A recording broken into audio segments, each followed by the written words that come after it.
दर्शक बंधु केदार गौरी सीरियल रे देखा पाइबे एक धमाकेदार एपिसोड। पीयूष को जीवन एवं पूरा विपद रे। पीयूष को माधवी और बिकु बंदी बनईकी रखिथिबे हेले पीयूष सेठू लुचिकी चली जाइथिबे। तापरे माधवी और बिकु सबुआडे पीयूष को खोजिबाकू लागिबे हेले कुआडे भी पाइबेनी। आ लोकों को फोटो भी देखैकी खोजिबे हेले लोक मना करदेबे ना आमे याकू कोउठी भी देखिनु।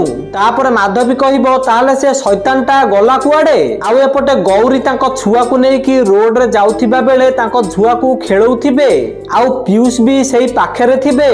तापर गौरी को झियो डाकिबो मामू। गौरी को झियो एमिति डाकिले पीयूष देखिबे तो गौरी आउ तांको झियो सेठी थिबे।